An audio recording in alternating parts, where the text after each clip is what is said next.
जब किसी नई नई लड़की का शादी होता है तो घर में बहू जब जाती है, प्रवेश करती है, तो ढेर सारे मेहमान आते हैं, कहते हैं मैं आपकी बहू को देखना चाहता हूँ। तो बहुत सारे लोग घर में आके बैठ गए। तो वहीं पर उसकी सास ने बोली, बहू आप सबके लिए चाय बना के लिया। तो सबके लिए बहू ने अच्छी सी प्यारी सी चाय बना कर लाई और सबको दे दिया। फिर सास के दिमाग में आया, ससुर जी तो कमरे में है, बहू बहू ससुर जी को भी कमरे में जाकर चाय दे दो।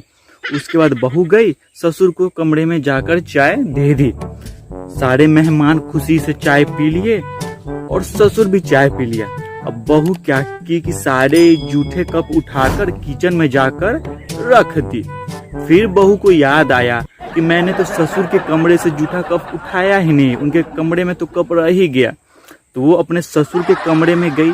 जैसे उस कमरे में जाकर कप लेने के लिए झुकी, बहू की पाद निकल गई। अब ससुर नाक दबाए, बोले तो क्या बोले, तो बहू वहां से शर्मा कर चली गई। फिर ससुर के दिमाग में आया और ससुर ने चाल किया, बहू बहू यहाँ आओ तो जरा। तो जब बहू कमरे में गई तो बहू कुछ काम भी करने आई थी कि सिर्फ मेरे कमरे में पादने आई थी।